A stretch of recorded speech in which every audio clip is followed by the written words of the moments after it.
Media நண்பர் அனைவருக்கும் வணக்கம். ரொம்ப நன்றி. படம் வந்து படைத்தல் ரொம்ப நல்லா வந்திருக்கு. நீங்க படம் பார்த்துருப்பீங்க. இந்த டீமோட மிகப்பெரிய உழைப்பு. தம்பி சண்முக பாண்டியன் ஒரு நல்ல ஆக்ஷன் ஹீரோவா இதுல பண்ணியிருக்காங்க. நீங்க எல்லாம் சப்போர்ட் பண்ணோம். எனக்கு வாய்ப்பு கொடுத்த அன்பு தம்பிக்கு என்னோட நன்றி சொல்லிக்கிறேன். ப்ரொடியூசர் சார், அப்புறம் இந்த படத்தை வந்து ரிலீஸ் பண்ண சுதீஷ் சார், அப்புறம் கேகே அண்ணன், ரமேஷ் அண்ணா, நீங்க சப்போர்ட் பண்ணுங்க. கண்டிப்பா ஒரு நல்ல ஒரு படத்தை கொடுத்துருக்கோம். நன்றி. பிரசன் மீடியாவுக்கு மாலை வணக்கம். ஒரு நல்ல காவியத்துல நானும் இருக்கேங்கிற ஒரு பெருமையா இருக்கு. பிரசன் மீடியா சப்போர்ட் பண்ணணும், இது மக்களை எடுத்து போகணும்னு இருக்கிறோம். பிரசன் மீடியாவுக்கு வணக்கம். ரொம்ப கஷ்டப்பட்டு இந்த படத்துக்கு தியேட்டருக்கு கொண்டு வந்துட்டு இப்போ உங்கள்கிட்ட கொடுத்துருக்கோம். இதுக்கப்புறம் இதை நீங்க தான் கொண்டு போகணும். கண்டிப்பா உங்களோட வியூக்காக வெயிட் பண்ணிட்டு இருக்கோம். இந்த படத்துக்கு ப்ரொடியூஸ் பண்ண அண்ணன் பரமசிவம் அண்ணன், கேகே சார், இதை இவ்வளவு பெரிய கிராண்ட் ரிலீஸா கொடுத்த சுதீஷ் சார், அவங்களுக்கு இந்த நேரத்தில் நன்றி தெரிவிச்சுக்கிறோம். கண்டிப்பா இதை எல்லா மக்கள்கிட்டையும் கொண்டு போய் சேர்த்துருவீங்க நம்புறேன். நன்றி.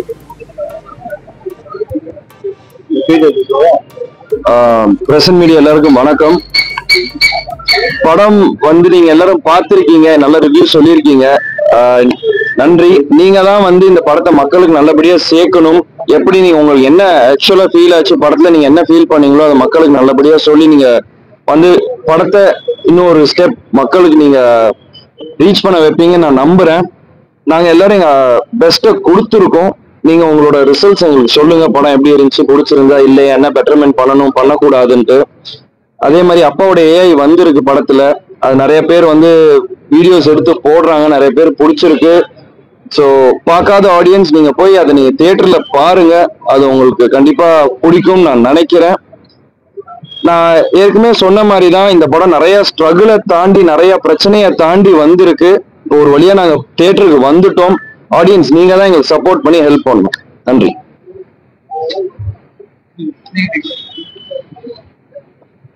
பத்திரிகை நண்பர்களுக்கு அனைவருக்கும் என்னுடைய மாலை வணக்கம்.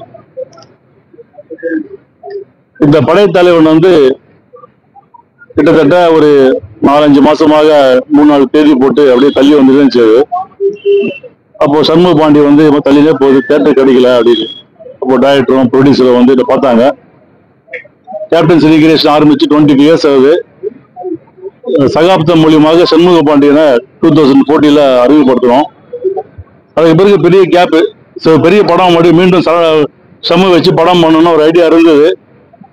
அப்போ வந்து சொல்லும் போது ஏன் அந்த படத்தை நம்மளே டிஸ்ட்ரிபியூஷன் பண்ணக்கூடாதுன்ட்டு ஒரு ஐடியா வந்து அதுக்கப்புறம் ஆரம்பிக்கும் போது வெறும் ஃபர்ஸ்ட் ஒரு 120 தியேட்டர் தான் ஆரம்பிச்சோம்.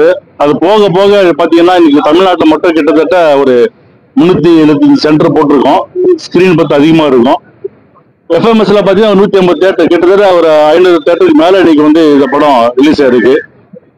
தமிழ்நாட்டில் எல்லா திரையரங்களும் காலில் இருந்து நல்ல ரெஸ்பான்ஸ் இருக்கு. முக்கியமாக பார்த்தீங்கன்னா சண்முக பாண்டியனுடைய அந்த ஃபைட் காட்சியை வந்து மீண்டும் கேப்டனுடைய ஃபைட் அப்படியே வந்து ஞாபகப்படுத்து அந்த அளவுக்கு இருக்காது. எங்களுடைய கட்சிக்காரும் சரி, கேப்டனுடைய ரசிகர்கள் வந்து அந்த கேப்டன் வர இடத்துல வந்து எல்லாம் அன்னைக்கு அழுகுறாங்க அந்த சீனை பார்த்தா. டைரக்டர் வந்து நல்லா அவருடைய அந்த கிளைமேக்ஸ் காட்சியை வந்து நல்லா சிறப்பாக பண்ணியிருக்காரு. அதே ஒரு ப்ரொடியூசரும் சரி, அண்ணன் கேகே அவரும் சரி, தாஸ் அவர்களும் எல்லாமே வந்து கூட இந்த படம் பண்ணி கொடுத்துருக்காங்க. இன்னைக்கு ப்ரெஸ் ஷோ போட்டிருக்கோம், நீங்க எல்லாம் பார்த்துருக்கீங்க. எப்படி கேப்டன் நீங்க சப்போர்ட் கொடுத்தீங்களோ அதே போல எங்களுடைய ஹீரோ யாரோ சொன்னாங்க, ஒரு பேர் டைட்டில் வச்சாங்க. யார் டைட்டில் வச்சது? என்ன டைட்டில்? அது நீயே சொல்லு. நீங்க சொல்லுங்க. அவர் டைட்டில் வச்சிருக்காரு. இவரெல்லாம் கேப்டனுடைய பழைய நண்பர்கள், எனக்கு நண்பர் அவரு. இளைய புரட்சி கலைஞர் டைட்டில் வச்சிருக்காரு. அவருக்கு நன்றி தெரிவிச்சிருக்கோம். அது உண்மையாகணும். அந்த டைட்டில் வந்து உண்மையாகணும். நிறைய படங்கள் வரணும். எப்படி கேப்டன் வந்து நிறைய படங்கள் நடிச்சு ஏழை மக்களுக்கு நல்லது மாதிரி பண்ணி படத்தை கொடுத்தாரோ அது மாதிரி வந்து சண்முக பாண்டியன் நிறைய படங்கள் நடிக்கணும். இந்த படத்தை வந்து மக்கள்கிட்ட சேர்க்க வேண்டியது உங்க கையில தரம் என்று கூறி விடைபெறுகிறேன். நன்றி, வணக்கம்.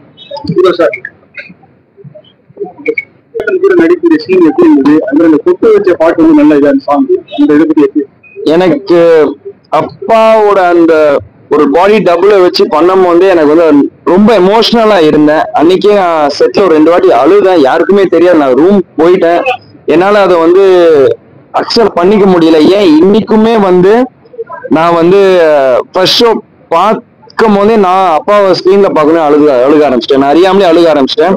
வெளியே வந்து ப்ரெஸ் மீட் கொடுக்கும் போது நானும் சரி அண்ணனும் சரி கண்ட்ரோல் பண்ண முடியல, பிரேக் டவுன் ஆயிடுச்சு. அந்த எமோஷன் இன்னும் இருக்கு, கஷ்டமா தான் இருக்கு. அப்பா எங்க கூட இல்லையேன்ட்டு, ஆனா மேல இருந்து எங்களுக்கு ஆசீர்வாதம் பண்றாருன்னு ஒரு நல்ல நம்பிக்கையில நாங்க மூவ் ஆன் பண்ணி போயிட்டு இருக்கோம். இன்னும் என்ன சார்? அதுதான் சார், எங்களுக்கு வந்து ரொம்ப close to the heart sir அது. ஏன்னா எல்லாருமே அப்பாவோட பாட்டு இங்க அங்கன்னு எல்லாம் யூஸ் பண்றாங்க. ஆக்சுவலி இந்த பாட்டை வந்து நாங்க லப்பர் பந்துலயோ வேற எந்த படத்துலயும் யூஸ் பண்றதுக்கு முன்னாடியே நாங்க ஃபர்ஸ்ட் யூஸ் பண்ணிட்டோம் அது.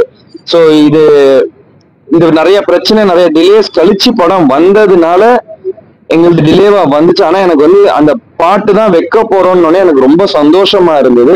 அப்பா கிட்டயும் அப்ப பெர்மிஷன் கேட்டோம், அப்பா சரின்னாரு. அதுக்கப்புறம் தான் அந்த பாட்டையே நாங்க படத்துல வச்சிருக்கோம். உங்களுக்கு படத்துல ஜோடி இல்ல, அதை பத்தி என்ன ஃபீல் பண்றீங்க? எனக்கு ஒண்ணும் இல்லைங்க, எனக்கு யானை படத்துல இருந்துச்சுன்னா யானை கூட தான் கதை. ஸோ எனக்கு அதுவே போதும்.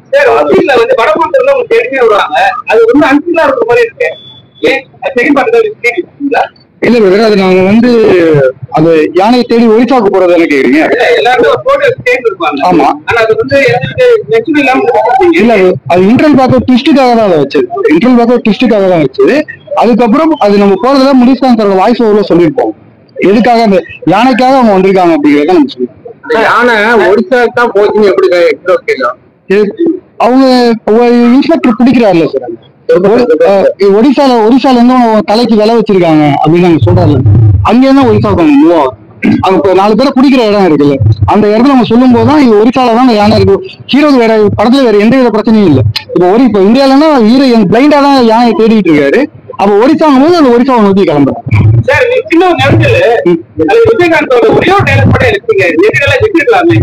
இல்ல சார், ஏஐ ரொம்ப டஃப் சார்.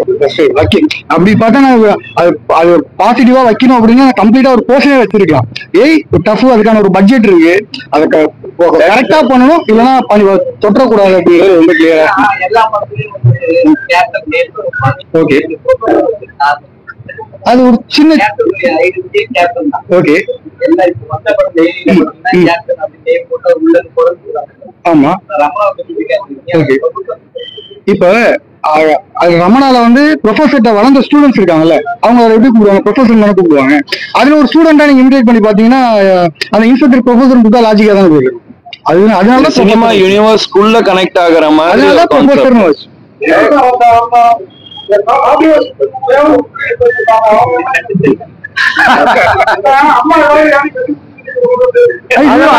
அதெல்லாம் ஒண்ணு இல்லைங்க.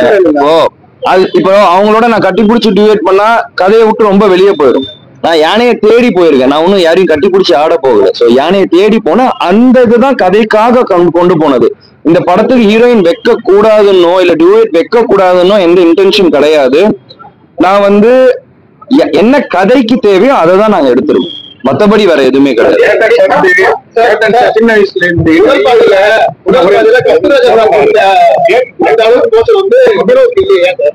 இல்ல சார், ஃபர்ஸ்ட் எடுத்தோன்னு ஒரு நம்ம வந்து கதையோட பிளாட்டா வந்து ஹீரோ வந்து சமாதானப்படுத்துற மாதிரி தான் இருக்கும். அவரு வந்து அந்த யானைக்கு மேல உள்ள பாண்டிகை நம்ம சொல்லுங்கிறது தான் ஒரு ஃபர்ஸ்ட் ஹாஃப்ல கஸ்தூராஜா தவிர்த்து கொஞ்சம் எலாபரேட்டா இருக்கு. படம் பார்த்துட்டு வெளியே வர நிறைய ஆடியன்ஸ் வந்து கேட்டீங்கன்னா ஹீரோ கஸ்தூராஜாவா கேள்வி கேட்கறாங்க.